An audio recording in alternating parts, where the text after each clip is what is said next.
Eu queria começar por agradecer o convite que me foi feito para estar aqui presente, partilhar convosco a experiência que tenho desenvolvido nos últimos anos nesta área específica. Queria felicitar o Mário e a organização por pela escolha do tema e por todas as oportunidades que nos dá de partilharmos exatamente o nosso trabalho. Queria também felicitar já agora a escolha da minha instituição, do Instituto de Educação da Universidade de Lisboa, para a realização do próximo encontro no ano que vem. O tema das tecnologias, metodologias e pessoas é o tema que me tem, no fundo, em que eu tenho trabalhado nos últimos 20 anos, basicamente. Portanto, digamos que é o tema de eleição de todo o trabalho, quer de reflexão, quer de investigação que eu tenho tido na Universidade de Lisboa. Fiquei muito satisfeito com as duas intervenções, quer do Sr. Reitor, quer da professora Maria de Lourdes Rodrigues, porque, de alguma maneira, elas vêm ao encontro da mensagem que eu gostava de partilhar convosco. E lembro também uma frase de um pensador que, por acaso, faleceu este ano, Papert, Seymour Papert, digamos que tem estado presente a fundamentar toda a reflexão que eu tenho tido nesta área e que também nos diz uma coisa que eu gostava de partilhar desde logo convosco, que é, cada vez que ensinamos algo a alguém, o que estamos a fazer é retirar-lhe o prazer da descoberta. E, portanto, no fundo, aquilo que eu gostava hoje de partilhar convosco era as tecnologias, não falar das tecnologias, mas tentarmos nós próprios utilizarmos as tecnologias. Eu começava por vos perguntar quem é que trouxe hoje um telemóvel, um tablet, um computador. Podem-me levantar a mão, por favor? Muito bem, ótimo, excelente. Não sei se alguém está a registrar este momento, mas este momento é muito importante. Quem é que tem conta no Twitter? Bom, os que não têm conta no Twitter têm 2 minutos para criar uma conta no Twitter. Vou falar sério.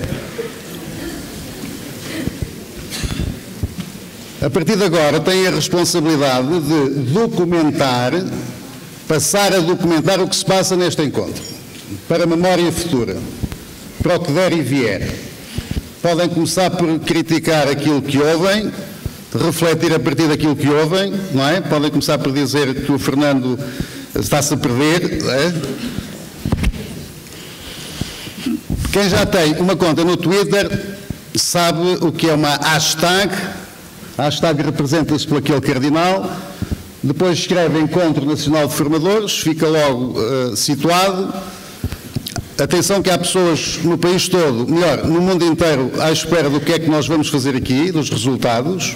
Portanto, em vez de estarmos à espera dos resultados do Daniel, vamos tendo resultados parciais.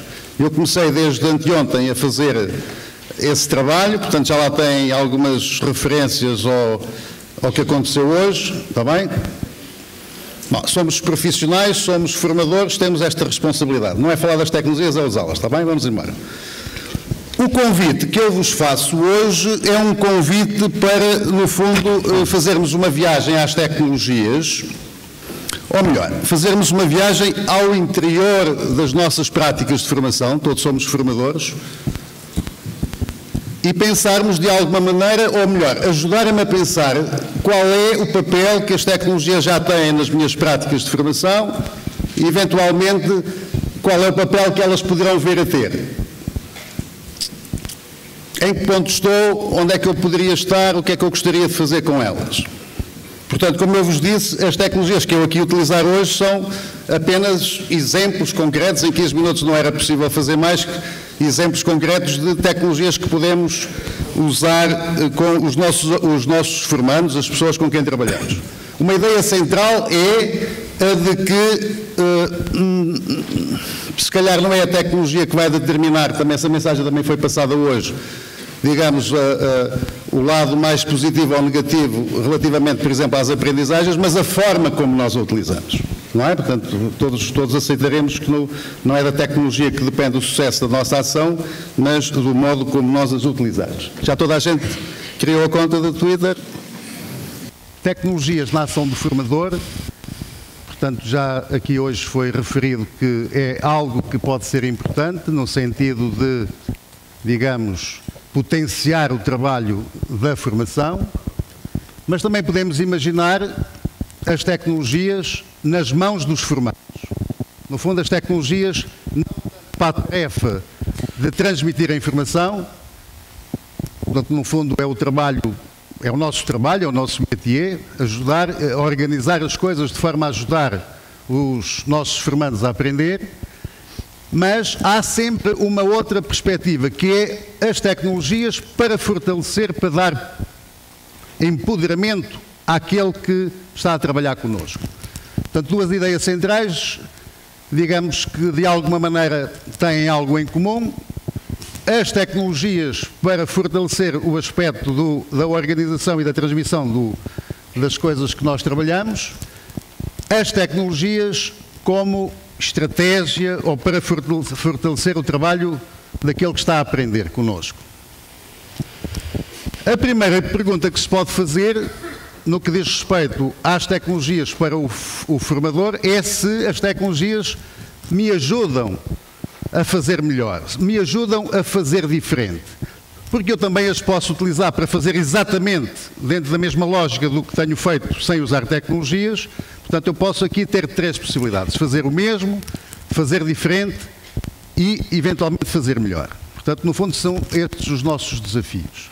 No que diz respeito às tecnologias nas mãos dos nossos formandos, poderíamos, por exemplo, equacionar outros aspectos que são importantes, mas podíamos equacionar, por exemplo, se nos restringimos, como até aqui temos feito, àquilo que acontece em situação de sala de aula, sala de formação, ou se podemos também equacionar o potencial das tecnologias fora dela. Porque talvez aí resida verdadeiramente o potencial pedagógico das tecnologias.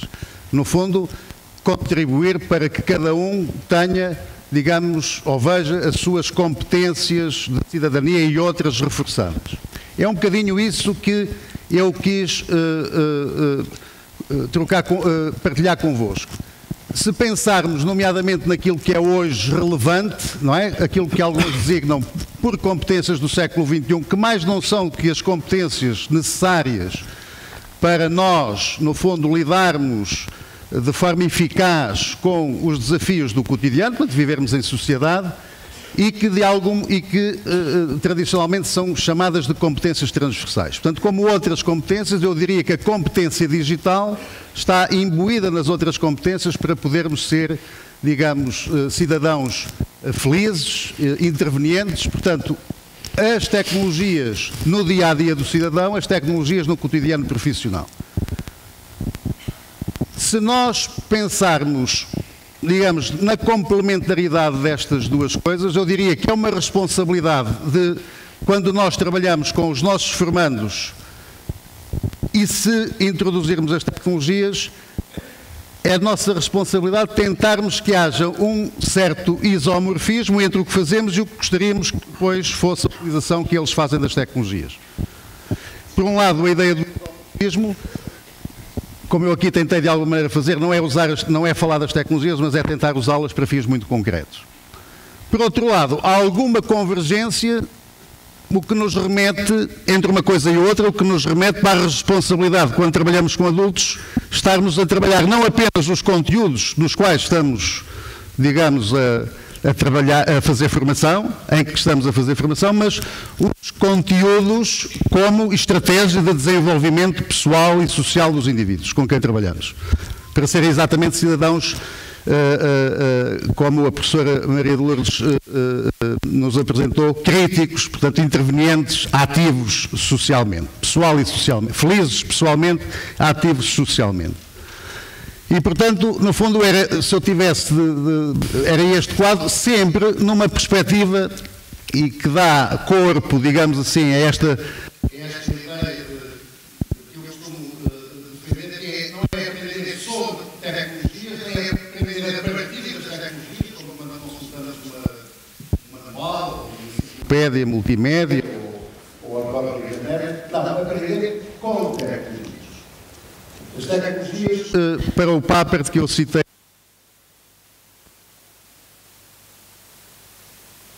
do ponto de vista e do ponto de vista de quem defende esta ideia, elas só serão verdadeiramente fortes, poderosas, quando nos ajudam a pensar. Melhor, quando nos colocam a pensar. Para terminar, aquilo que eu vos ia convidar era, e também na linha da formação dos adultos, como eu sabia que em 15 minutos não tínhamos tempo, vamos pelo menos ver.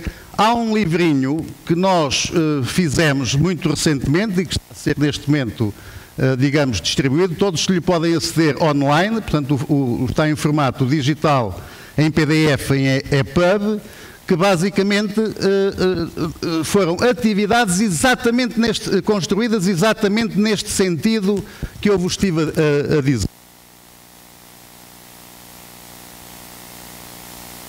Para eles próprios se sentirem, poderem experimentar, se sentirem confiantes para mais tarde as poderem utilizar com os adultos com quem trabalham.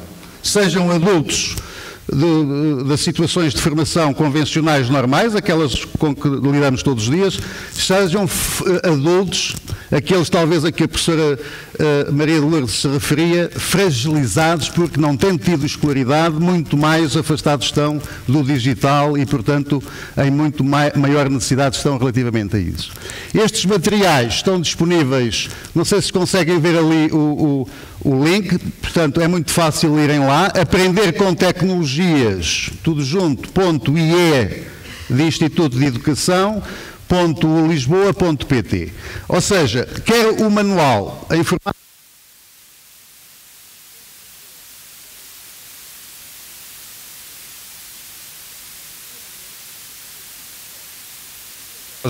de atividades para usarmos com adultos na formação, seja quando o nosso objetivo é dar-lhes competência digital, porque os põe a usar as tecnologias, quer nas nossas, digamos, ações de formação convencionalíssimas do dia-a-dia, onde nós trabalhamos com áreas em que trabalhamos em áreas científicas muito específicas. Portanto, o convite é para irem até ali e, de alguma maneira, poderem descarregar e tomar conta e criticar os trabalhos que nós fizemos.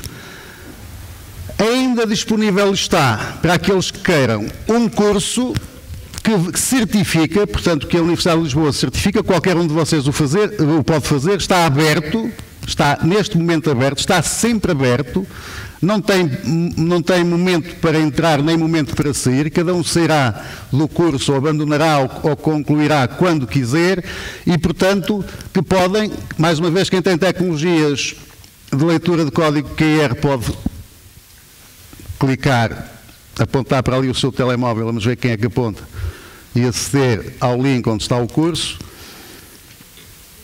Quem não conseguir desta via, que é uma via já um bocadinho avançada, pode ir pelo link que eu acabei de dar antes, aprendercomtecnologias.ie.l.pt. Aqui o convite é vocês selecionarem uma das atividades com tecnologias que estão no livro, uma das atividades que está no livro, a escolherem um contexto concreto da formação em que trabalham no vosso cotidiano, recolher dados sobre essa aplicação, refletir um bocadinho e apresentar, digamos, o resultado dessa aplicação, devolvendo-nos, dando-nos retorno se a atividade funcionou, não funcionou, se era muito exigente, foi bem escolhida, não foi bem escolhida. Vamos lá ver se já há muita, quem é que me dá feedback, se já há muita coisa ali escrita, quem me diz? Bom, aquele que até à hora do almoço tiver mais postos, ganham este livro, está bem? Está bem? Pode. Vou terminar. Está concluído. Portanto, obrigado pela vossa atenção e fico disponível para as vossas questões que eventualmente tenham. Muito obrigado.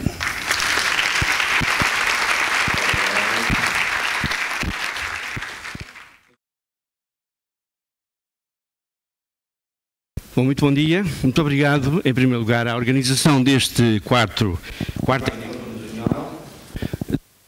num dia que é particularmente interessante e atendendo ao tema, é também um dia particularmente inquietante. É interessante porque é o Dia Nacional do Formador. E é inquietante justamente porque uma coisa que está pressuposta naturalmente no tema deste encontro, qual é o futuro da função formação. E avanço desde já que, na leitura relativamente àquilo que podemos considerar como as principais tendências daquilo que já está convencionado a designar como a era digital, efetivamente, torna-se absolutamente imperativo, do meu ponto de vista, que os formadores sejam capazes de reequacionar, particularmente o leque de competências que tem constituído o núcleo central da sua profissão, chamemos-lhe assim, porque aquilo que está para vir, ou melhor, aquilo que já existe, é qualquer coisa do domínio de uma transformação profunda das práticas que temos prosseguido no domínio tanto da formação em contexto escolar, como da formação de adultos.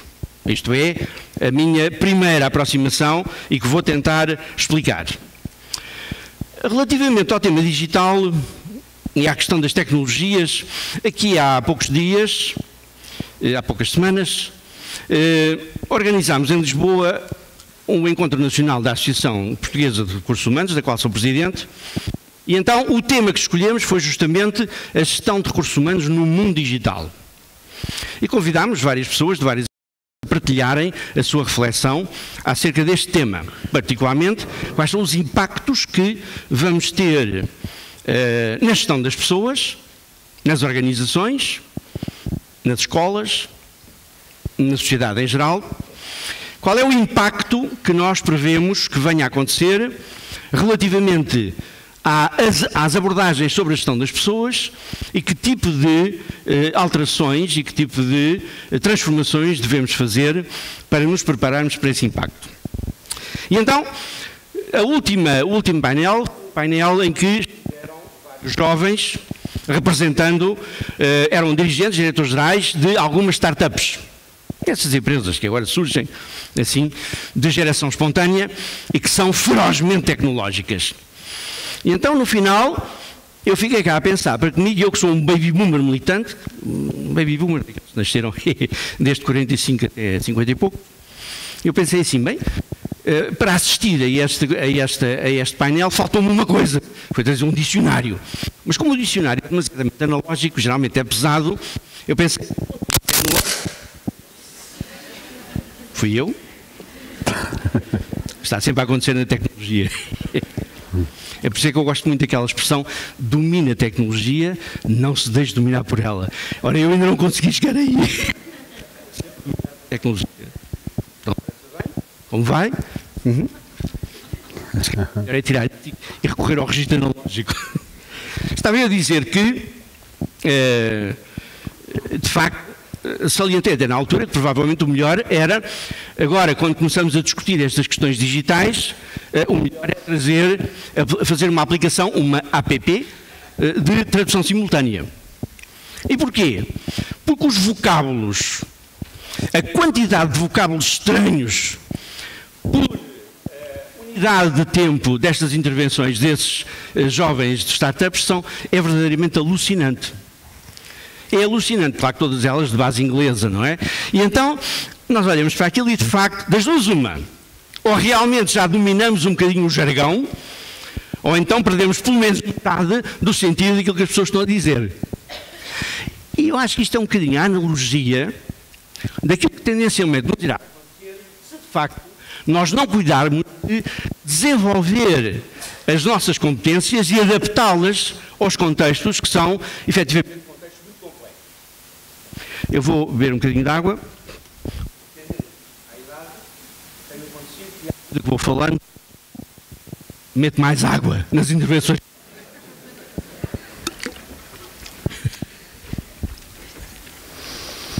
Bom, isto para então salientar que, de facto, essa questão semântica que está associada, efetivamente, ao mundo tecnológico, do meu ponto de vista, e respondendo concretamente à questão fundamental deste fórum, que é saber efetivamente, digital, trazer transição das práticas pedagógicas ou das práticas de formação, eu diria já que me parece, é a minha leitura, e julgo que sou acompanhado, ou melhor, eu acompanho esta leitura com vários autores que têm produzido já muita literatura sobre isto. Neste momento, como sabem, fala-se na revolução, a indústria 4.0, ou seja, situando aquilo que é hoje considerado como a quarta revolução industrial.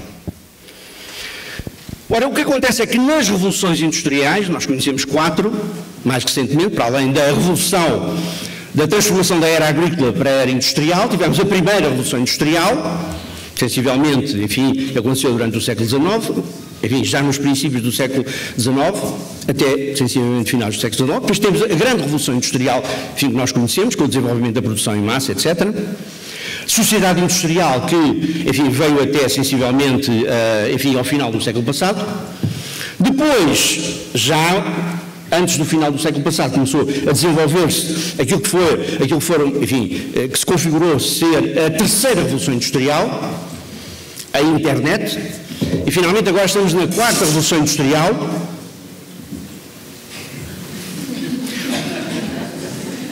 que é a revolução dos dispositivos digitais. E achei muito interessante esta situação, enfim, anterior, quando nos perguntou se tínhamos, enfim, quem é que tinha telemóvel? Toda a gente tinha telemóvel. Agora, quantos dispositivos digitais é que cada um de nós tem? Tem um telemóvel, tem um tablet, tem um computador. Aqui há dias presenciei, enfim, uma estatística, alguém que apresentava uma estatística que dentro de pouco tempo cada um de nós deverá estar ligado a cerca de 6.5 dispositivos digitais. 6.5. Não sei bem o que é que quer dizer o 5, mas pronto, é uma questão estatística, não é? 6.5 dispositivos digitais. E mais. Esses dispositivos digitais vão-nos permitir o quê? Vão-nos permitir, por exemplo, aqui, eu estou a fazer esta intervenção e como tenho um dispositivo digital qualquer, entretanto, antes de vir para aqui, pus a acionar o meu aspirador lá em casa. Então lá em casa, o aspirador tipo robô, andar por ali a fazer a sua limpeza, é verdade. E depois aciono um dispositivo digital para uma outra coisa, ou seja, eu, num espaço de tempo e ocupando um espaço real muito reduzido, eu consigo acionar uma quantidade enorme de dispositivos que geram determinadas ações. Isto significa que a tecnologia, designadamente a tecnologia libertada pela quarta revolução industrial, vai-nos dar a possibilidade de nós dominarmos cada vez mais, digamos assim, franjas cada vez maiores do mundo. O que, aliás, vem corporizar a ideia de nós, que, através dos dispositivos digitais, podemos tornar-nos cada vez mais como Sócrates, o ateniense, entenda-se. Dizia, nada com flores, que o tal cidadão do mundo, etc. Bom, como só tenho 15 minutos, aterrando agora um bocadinho no nível da formação, eu diria que o impacto da realidade digital altera profundamente as nossas práticas e os nossos paradigmas ao nível da formação em geral. Em primeiro lugar, algo que já foi dito e que, aliás, já foi suscitado pela intervenção da professora Maria de Lourdes Rodrigues, a quem eu também agradeço, porque ela finalmente trouxe-me luz relativamente a uma observação, eu que sou professora universitária há 34 anos, ela trouxe-me luz relativamente a uma observação que nós ouvimos com alguma frequência nos nossos alunos e foi uma observação que teve uma nova expressão agora com a intervenção da professora Maria de Lourdes Rodrigues. É que os professores passam a vida a fazer fitas. E, de facto, como ela realmente situou aquela questão das fitas de educação, achei curioso essa colocação. O que foi suscitado também pela intervenção da professora Maria de Lourdes Rodrigues foi, de facto, a ideia de que nós não podemos pensar mais a educação como colocar fitas nas pessoas. O que significa que nós vamos assistir a uma alteração profunda das dinâmicas do ensino e da educação, na perspectiva de que, definitivamente, o paradigma do ensino vai ter que ser afastado, para ser substituído pelo paradigma da aprendizagem.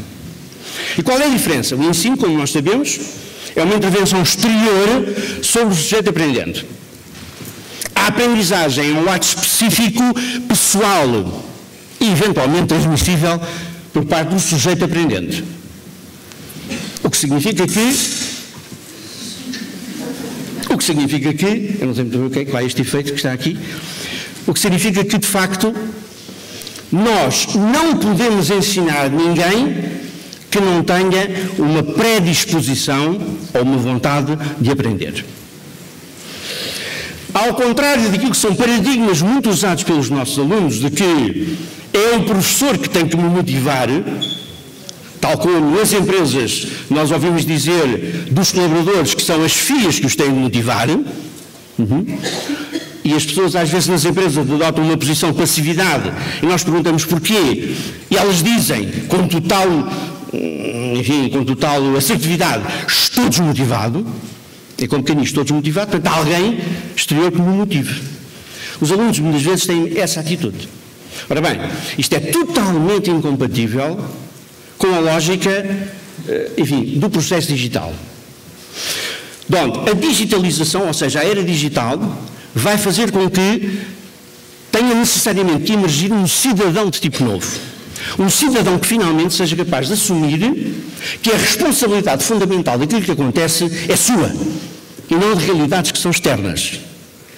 O que significa que o aluno vai ter que deixar de ser aluno, seja em contexto de educação, seja em contexto de formação, seja em contexto do que for. Ele vai ter que assumir uma parte fundamental do processo de aprendizagem. Recordemos, aliás, que isso já está pressuposto não com este desenvolvimento e com esta expressividade da reforma de Bolonha, que já é uma coisinha já com vários anos. Qual é a atitude que o professor deverá ter nisto? Ora, o professor também tem que se preparar para que finalmente, dentro de relativamente pouco tempo, o processo de formação deixa de ser um processo em sala de aula, deixa de ser um processo dominantemente presencial, deixa de ser um processo onde o professor já não pode condicionar diretamente o comportamento do aluno. Portanto, tem que haver uma evolução em simultâneo do professor e do aluno. Não se trata aqui de desenvolver competências apenas do aluno ou desenvolver competências apenas do professor. Tem que ser uma coisa partilhada. Isto leva-me a, e aproximando-me da conclusão, dizer que nós podemos, associando isto a eras também no processo pedagógico, nós sabemos que existe a andragogia, nós sabemos que existe a pedagogia. E aquilo que vai acontecer com a digitalização é fundar, de facto, uma nova lógica que encontrei há dias uma expressão, que foi a primeira vez que encontrei, de um autor que trabalha sobre isto e achei piada. A paragogia. Em inglês é pedagogy. O que é que isto quer dizer? É uma gogia para pares. Isto significa que um modelo de relacionamento, chamamos assim pedagógico, entre o agente transmissor do conhecimento, ou veiculador do conhecimento, ou facilitador do conhecimento, e o sujeito aprendente, passa a ser um negócio por pares, em que o professor olha o aluno como um par, como um parceiro, e o aluno olha o professor como um parceiro. Aliás, isto é exatamente o que está a acontecer também, isto acompanha o movimento do ambiente que está a surgir nas empresas, em que, através daquela designação famosa dos stakeholders, a tendência é para que todas as pessoas, e em concreto os colaboradores das empresas, sejam considerados como parceiros das organizações e não como trabalhadores ou não como colaboradores. Ora, esta nova lógica de funcionamento pedagógico vai exigir de todos, quando estamos aqui nesta sala, e de todos aqueles que têm preocupações nesta área, de uma reflexão muito séria sobre isto. Porque senão, qualquer dia, nós, em relação à nossa profissão, vamos ter, como eu dizia no início, vamos ter que levar um dicionário, que é um objeto analógico e, portanto, já não funciona, temos que arranjar um digital, mas temos que arranjar uma tradução simultânea. E a tradução simultânea aqui é uma analogia do que é nós perdemos o léxico, nós perdemos a semântica e, consequentemente, nós perdemos a atitude que é necessária para enfrentar estes novos desafios. E mais, nós não podemos estar à espera que as coisas aconteçam para que depois nós desatamos a correr para as acompanhar. É necessário ir ao encontro dos acontecimentos antes que os acontecimentos venham contra nós. O que significa que, do meu ponto de vista, todas as universidades, todos os estabelecimentos que se dedicam neste momento à formação, têm que começar imediatamente a equacionar programas de reconversão de competências, chamem lá o que quiser, mas em que esta problemática seja abordada com muita seriedade dentro das organizações, começando desde já a introduzir algumas alterações no sentido de convocar o aluno para uma posição menos passiva e mais proativa no domínio pedagógico. Para desenvolver duas competências essenciais, que são, neste momento, duas daquelas que, em termos da literatura que se tem produzido sobre este assunto, são normalmente duas competências muito transversais, que são essenciais a todo este processo. Primeiro, uma competência surpreendente, é velha como a terra, já vem da Revolução Industrial, mas continua a ter uma acuidade particular, o trabalho de equipa. Porquê? Porque a era digital vai introduzir uma nova lógica na sociedade e na economia, que Jeremy Rifkin designa como a economia colaborativa. E, portanto, digamos assim, a capacidade de eu trabalhar em equipa, em rede, com uma rede digital, é essencial. E a outra, pensamento crítico.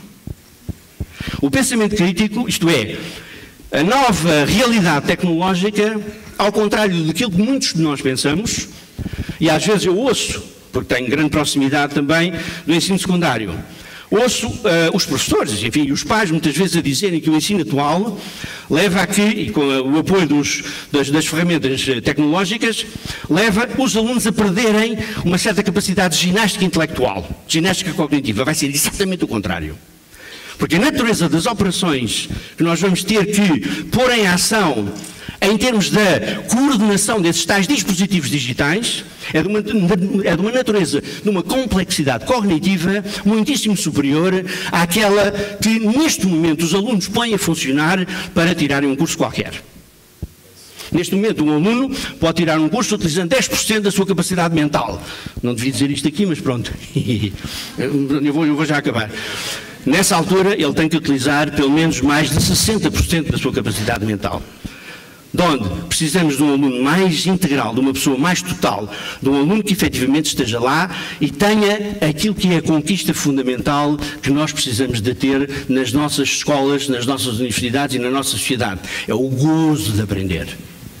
Nós temos que ter a paixão de aprender. E isso vai ser uma libertação da realidade digital. Muito obrigado.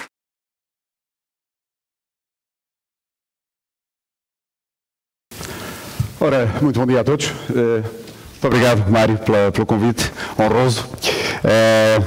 Vou contar aqui uma história, vou ler uma história, depois leio uma outra. Já sabem que o meu nome é Jorge, e à semelhança da história da professora Maria Luz Rodrigues, também sou Jorge e gosto de casas. A professora Maria Luz Rodrigues falava de um Jorge, falava de uma casa, a casa, e eu gosto mais do plural, gosto mais das casas. E vão perceber porquê ao longo da minha comunicação. Mas começaria por ler uma história que está datilografada, portanto ainda é aos caracteres das máquinas de escrever, porque data de 1983. E esta história diz o seguinte: reprovei, és um malandro, disse o meu pai, não dás para os estudos, disse a minha mãe. E eu não sou malandro, nem burro, ou serei?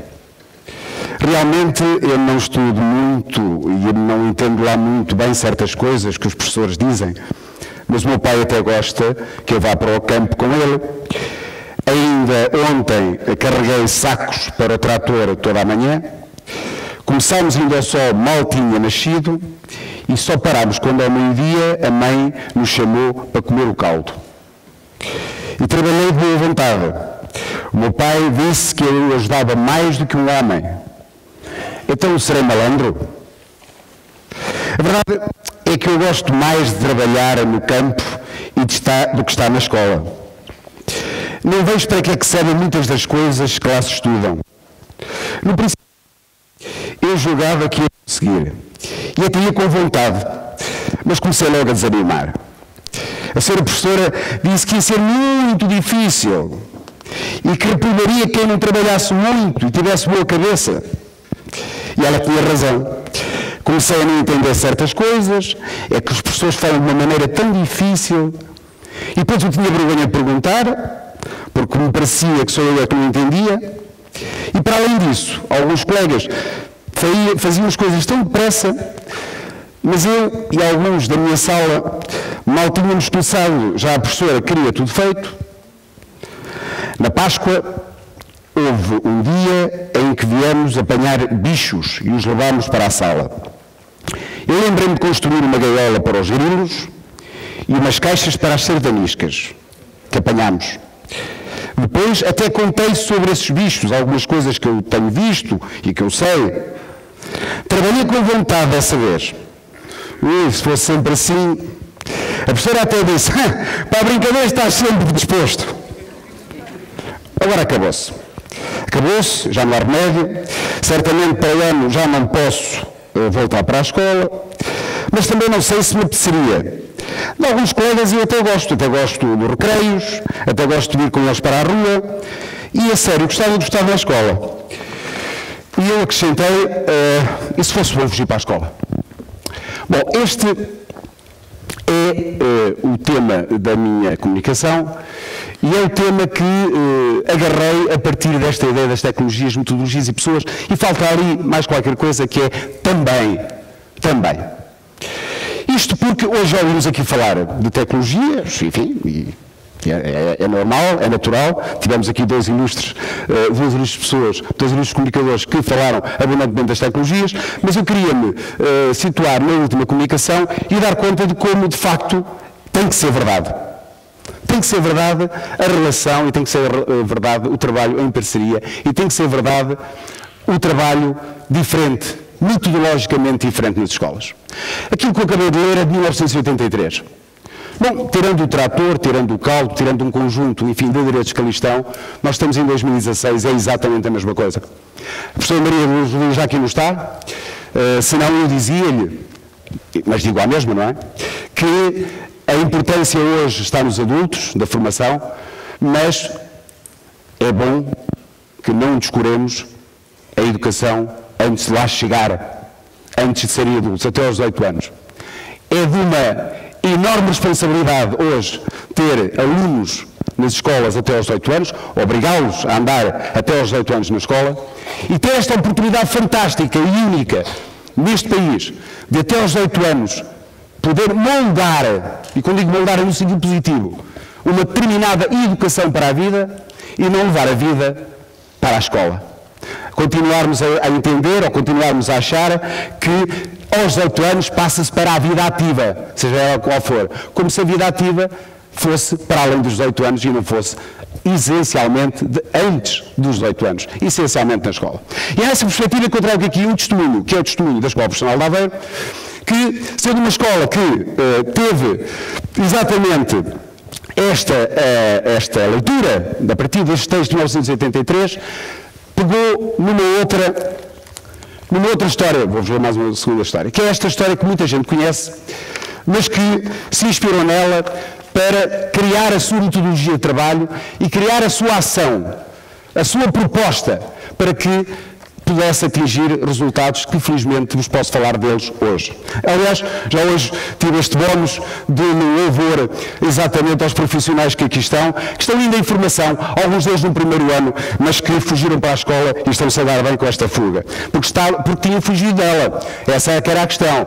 É que fugiram dela. Alguns deles estavam claramente em abandono escolar e foram buscá-los. E estão alguns aqui em abandono escolar que estavam no ano passado, estão hoje aqui a desenvolver o seu trabalho, na formação enquanto este trabalho. Então, a metodologia apoia-se nesta história, que é muito conhecida, mas eu não resisti, de facto, a trazê-la. No tempo em que os animais falavam, Os bichos constataram que o meio em que vivia começava a tornar-se cada vez mais complexo e havia que impor novas hierarquias, estabelecer novos parâmetros de comportamento, uma vez que já não chegavam os seus instintos inatos para enfrentar as modificações do meio. Esta necessidade deu lugar à ideia de escola. Escola seria uma estrutura social que os habilitaria a todos para enfrentar as crescentes modificações a que assistiam. Foram escolhidos os melhores animais para a docência, isto é, os reconhecidos como mais experientes, alta profissionalização nos seus domínios específicos, grandes títulos em competições. O reconhecimento destas qualificações envaideceu-os, naturalmente, e a maioria esqueceu, desde logo, a razão por que estava ali. Com muitas reuniões gerais de professores, muitas reuniões de grupo, reuniões de conselho pedagógico, de departamentos, secções, reuniões de direção, de conselho geral, etc., escolheram o seguinte currículo: nadar, correr, voar, galgar montes e saltar obstáculos. Os primeiros alunos foram o cisne, o pato, o coelho e o gato. E começadas as aulas, cada professor, altamente preocupado com a sua disciplina, preparava primorosamente a matéria. Dava-a sem perder tempo, procurando cumprir o programa e a planificação do mesmo. Faziam assim jus aos seus títulos e competências. Mas os alunos iam-se desencantando com a tão sonhada escola.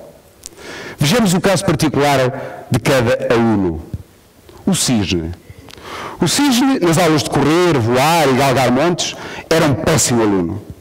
E mesmo quando se esforçava, ao ponto de ficar com as patas ensanguentadas das corridas, paus nas asas adquiridos na ânsia de voar, tinha notas más.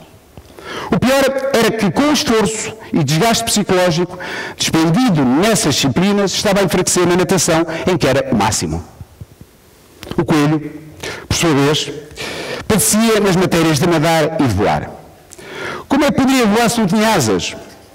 E em se tratando de nadar, as coisas também não eram fáceis, não tinha nascido para aquilo.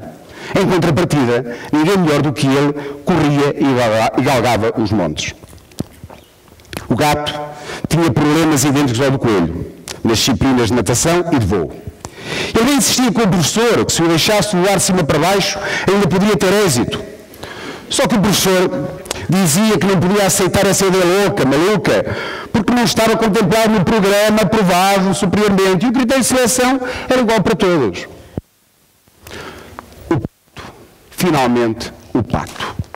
O pato voava um pouquinho, corria mais ou menos, nadava bem, mas muito pior do que o cisne, e desastradamente, embora com algum desembaraço, até conseguia subir montes e saltar obstáculos. Não tinha reprovações em nenhuma disciplina, como os seus restantes colegas, o que o fazia sumamente brilhante nas pautas finais. Os professores consideraram-no o aluno mais equilibrado, deram-lhe a possibilidade de prosseguir estudos e, com tantos atributos, até fomentaram nele a esperança de um dia, quem sabe, poder vir a ser professor.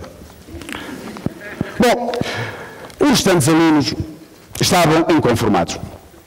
Nada tinham contra o pato, até gostavam dele, compreendiam o seu grau mínimo de suficiência a todas as disciplinas, mas perguntavam-se: a espantosa capacidade de coelho em saltar obstáculos, correr e galgar montes, não poderia ser aproveitada para enfrentar as tais novas situações sociais que os levaria a ter uma ideia de escola? E o gato? De nada lhe serviria correr e saltar melhor do que o pato? E que utilidade teria para o cisne nadar como nenhum outro? Cada um tinha, de facto, a sua queixa justificada. A escola, pensavam eles, era o local onde aperfeiçoariam as capacidades que tinham, de modo a pô-las ao serviço da sociedade. Se as coisas já estavam difíceis, que fazer agora com a tremenda frustração de que, afinal, não serviam para nada? Foram falar com os professores. As limitações de cada um eram um facto. Eles sabiam que jamais seriam polivalentes, de modo a terem grandes escolhas. Contudo, se reprovassem, no ano seguinte estariam exatamente na mesma situação. Os professores lamentaram muito. Havia um programa superiormente estabelecido. E a questão era só esta: ninguém tinha média igual à do pato. E por isso, na sua mediocridade, ele era estatisticamente superior a todos. Os outros alunos abandonaram a escola. E desde então, por razões óbvias, a escola terá mais os patos e na sociedade até são eles que dominam. Bom, esta outra história é a história inspiradora da Escola Profissional de Aveiro. A que nível? Ao nível metodológico. Gostamos da tecnologia e gostamos mais do que ninguém. Adoramos a tecnologia. 1.300 alunos, espalhados por 3 lugares de educação, cada um com o seu portátil. Enfim, ainda não tínhamos, enfim, não está aqui a professora Maria Luz Rodrigues novamente, ainda não tínhamos aqui um plano tecnológico para a educação, enfim, com o nome de um navegador. E já nessa altura nós tínhamos um computador por aluno. Porquê? Por razões óbvias. Porque os alunos têm que transportar consigo um instrumento, uma ferramenta fundamental. Porquê? Porque ora estão na sala de trabalho, são salas de aula, são salas de trabalho, ou estão na oficina, ou estão num laboratório, ou onde quer que seja, ou num corredor, ou num jardim, ou na empresa, ou no autocarro. E tudo são lugares de aprendizagem. Tudo são lugares onde a rede funciona. Desde que haja rede, nós estamos em informação, estamos em comunicação e estamos a aprender. Isso é fundamental para nós. É extraordinariamente fundamental para nós a tecnologia. Nos nossos campos, porque isto também é outra conversa, e agradeço ao Mário ter-me convidado mais uma vez. Porque estas coisas estão sempre muito no 4.0, no Web Summit, nessas coisas fantásticas que eu também respeito muito, mas que têm o seu tempo, têm o seu lugar e têm a sua importância e têm o seu mérito, com certeza. Mas depois, olha aqui também para um presidente de uma associação que é, porventura, uma das mais prósperas e das mais efetivas associações empresariais deste país, a Associação Industrial do Distrito de Aveiro. E olho para a representação destas associações, e a representação representadas por estas associações são as empresas, são os empregadores, são as entidades que empregam. E depois vejo que isto tem o seu lugar, realmente, o 4.0 tem lá o seu lugar, o Web Summit tem lá o seu lugar. Mas a esmagadora maioria das organizações, o que elas querem é outra coisa. É outra coisa. É gente que, como eu vos dizia há pouco, há um ano atrás, estava em abandono escolar. Há um ano atrás, não queriam nada da escola. Há um ano atrás, não se identificavam com os modelos de aprendizagem. Há um ano atrás, tinham o uso do telemóvel em pleno, com o computador em pleno, tudo em pleno. Os twists, tudo, essa coisa toda. Twists, exatamente. Tinha isso tudo, esse bailado todo. Mas não lhes estava a servir para nada. Eles não acreditavam naquilo. E afinal, os cisnes, os gatos, que estas instituições como a minha é apenas uma mais, que acolhe essa gente boa, essa gente capaz, essa gente boa em determinadas coisas, que depois precisam que as tecnologias, ao serviço de uma aprendizagem, ao serviço de uma certa aprendizagem, sirva depois para as empresas. Para a esmagadora maioria das empresas, as pequeníssimas empresas, ela parece uma média empresa e a grande, enfim. Bom, conhecimento, aprofundamento do conhecimento a partir das universidades, num lugar fantástico, desta minha casa também, porque aqui também estudei, com certeza.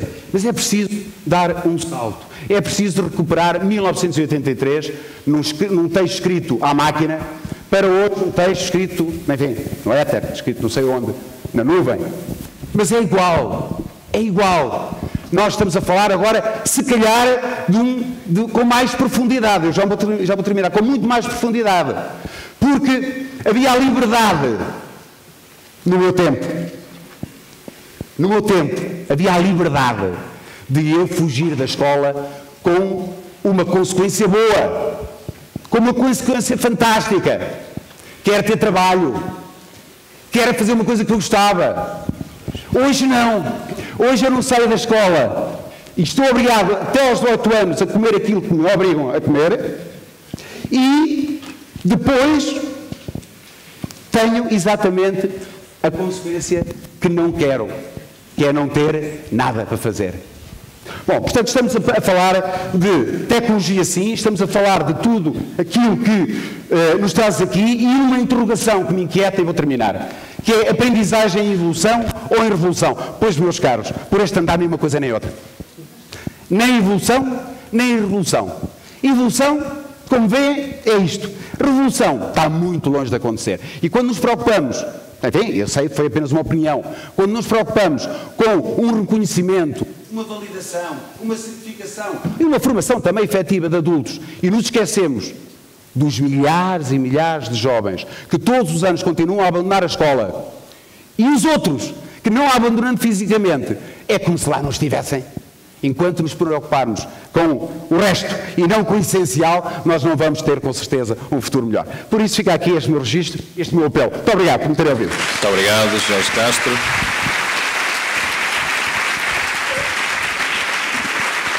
Nós temos agora vamos abrir um pequeníssimo, curto espaço de tempo de debate. Daríamos a oportunidade para ser colocado uma ou duas questões, aproveitando a presença ainda aqui dos oradores, porque para tentarmos cumprir o prazo, eu sei que eles foram suficientemente esclarecedores, mas gostaria que houvesse um bocadinho de debate. Está aqui já uma voluntária, penso que era a segunda que ia levantar a questão, a primeira está ainda a pensar melhor, mas faça o favor, faça o favor. Sim. O micro. Penso que alguém chega o micro.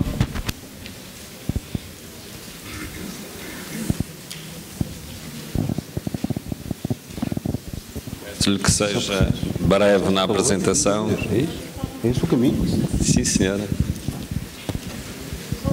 A tecnologia está-nos aqui a empatar um bocadinho. Já está aí? Eu lançaria para o debate uma questão muito importante, que é os pais saberem educar desde o início. Os pais, não é? Não sei se há mais alguma questão. Está ali um senhor, dou esta oportunidade aqui à direita e ali acima à esquerda, e fechamos o ciclo das três questões rápidas. Por favor. Sim. A pergunta prende-se um pouco, é mais um dilema hoje em dia, que tem a ver com esta pressão que nós temos de ter resultados hoje em dia, a todos os níveis, ainda que me foque mais ao nível das empresas, que é a pressão que nós temos sistemática, regular, de apresentar resultados, se não para amanhã, já para hoje, e que remete para o imediatismo nas nossas ações, nas consequências, versus aquilo que é a necessidade que nós temos de desenvolvimento, que são aspectos de crescimento e desenvolvimento, que nomeadamente as empresas hoje em dia têm uma grande dificuldade em entender isso, porque têm processos produtivos e resultados a apresentar. Portanto, mesmo no nível da liderança, entendem-se estas questões, mas depois é muito difícil de colocar em prática. Obrigado. E assim atrás, faz favor, aquele senhor atrás, e concluíamos. Ora, bom dia a todos. Eu é mais uma constatação, portanto, até da minha experiência profissional. Eu trabalhei numa empresa onde, a partir de determinada altura, passámos a ter a formação online. Era uma formação que fazia parte de um currículo de aprendizagem que era estabelecido pela empresa, em que essa aprendizagem estava ao critério de cada um. Eu diria que, e enfim, vou de encontro a uma coisa que foi dita há pouco, que tem muito a ver com a motivação de cada um. Havia pessoas que estavam motivadas para essa aprendizagem, havia outras que a faziam porque eram obrigados a fazê-la. No final, obviamente, tínhamos pessoas com, enfim, com conhecimentos diferentes, até porque esse processo permite que a pessoa possa fazer diria que o voltar atrás, e no final tem um teste para responder, e depois no final tem um certificado. Será que isto também não conduz a uma aprendizagem para um canudo, pura e simplesmente, em que de facto a aprendizagem, o conhecimento fica de lado, não é? Ao ouvir há pouco o senhor da escola profissional, enfim, é o tipo de conhecimento que eu partilho. Eu sou formador na área da higiene e segurança no trabalho, em que de facto a experiência profissional tem importante na transmissão de conhecimentos. Portanto, não é no online que nós conseguimos, portanto, ter uma aprendizagem que, neste caso, evita o acidente. Não é? Portanto, enfim, deixo apenas estas considerações. Eu podia, se calhar, temos aqui quase como uma pergunta de tecnologias, de pessoas, empresas. Quem quisesse avançar, se calhar a primeira pergunta, a última pergunta ligada às tecnologias, se calhar. Não sei se é propriamente ligado às tecnologias. Eu gostava de responder à questão da pressão dos resultados. De facto, diz-me a experiência que se estivermos pressionados com os resultados, não conseguimos desfrutar. E aprender é desfrutar, de facto. E, portanto, quer dizer, é uma opção que nós temos de tomar e um compromisso, se calhar, entre tirar partido das potencialidades do que temos hoje à nossa volta, é o potencial enorme das tecnologias e depois conjugar, ser inteligente para poder, digamos, traduzir isso em resultados de aprendizagem, não é?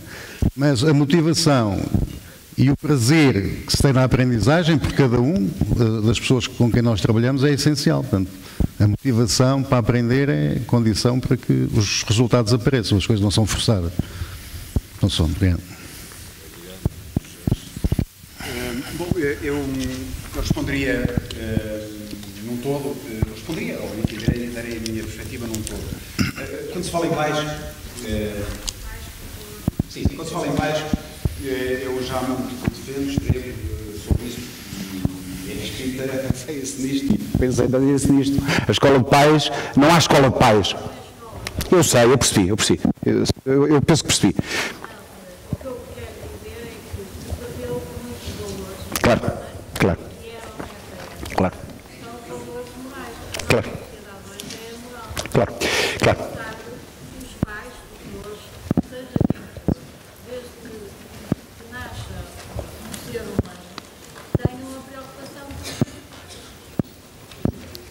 Claro que sim. A minha intervenção ia justamente nesse sentido. Os pais são parte fundamental, obviamente, na formação, na educação e na formação. É claro e evidente isso. Mas, para que sejam pais portadores e que acrescentem e que sejam parceiros na educação e na formação, a escola de pais é coincidente com a escola que eu há pouco falava. É a escola até aos 18 anos. É aí a verdadeira escola de pais. Aliás, alguns são mesmo pais durante esse período. Na minha escola, não é que seja tão normal assim, mas é natural haver 1, 2, 3, 4 mães por ano, naturalmente, até aos 18 anos. E muitas delas com 12 e 13 anos. Natural. É natural porque já não surpreende, é normal, no sentido em que todos os anos acontece.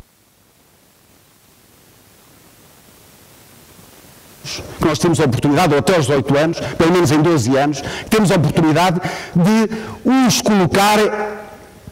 colocar online, em rede, para mais tarde, quando forem chamados a intervir. É aqui, não é depois. Não é depois fazer uma escola de pais em que se assa um porco na escola e se chama os pais à escola, porque eles de outra maneira não vão lá. E se nós fizermos um porco no espeto, eles até parecem. Essa é que é a questão fundamental. A formação está aqui e tem que estar aqui. Também está no 4.0 e no Web Summit, está sim senhor. Mas está aqui, também aqui. E, enfim, secundando o que já foi dito aqui, obrigação e motivação, claro que sim, claro que sim. Eu, enfim, ainda hoje dizia, eu sou reitor, o meu magnífico reitor, e também partilhava aqui com o Sr. Presidente da AIDA. Bom, isto é como tudo na vida, não é? Mesmo aqui nesta casa. E eu também sou professor universitário, não sou aqui, mas é noutro sítio. Bom, quando nós somos obrigados a progredir na carreira,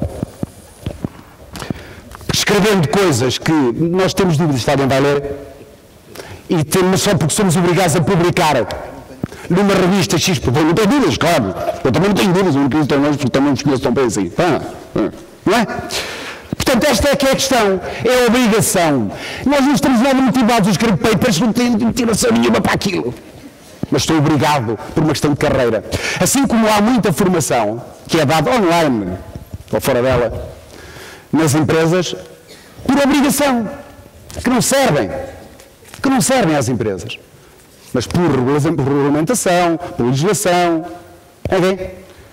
E por isso, parece-me que, do ponto de vista de, hoje obviamente é um encontro, enfim, de formadores, mas é muito importante que nós possamos refletir também sobre aquilo que é a base para uma boa atuação de um formador. Com o seu estilo, com as suas metodologias, com as suas técnicas, com as tecnologias, mas a base que nós temos, ou nós a começamos a interpretar e de alguma maneira interrogamos quem tem responsabilidades a que esses contextos sejam alterados, ou então a nossa formação, enfim, damos-la, ganhamos o nosso dinheiro, mas vale o que vale. Do ponto de vista da sociedade, vale o que vale. E depois, só nos apercebemos tudo isso e só perguntamos para quê e porquê? Num tempo em que, como dizia já o Erickson, enfim, é o momento do desespero. Naquela fase, naquela idade em que pode ser a idade do desespero. Isso é muito mau, é uma chatice, porque podemos, enfim, ser castigados no inferno. Okay. Eu agradeço, para concluir este painel, agradeço mais uma vez aos oradores, Fernando Albuquerque Costa, Mário Ceitil, Jorge Castro, pelas vossas brilhantes intervenções, pelas questões que foram colocadas, também agradeço à plateia e passava a palavra para nos orientar em termos do coffee break e dos horários a cumprir daqui para a frente. Muito obrigado. Muito obrigado, António. Muito obrigado aos restantes participantes. Obrigado.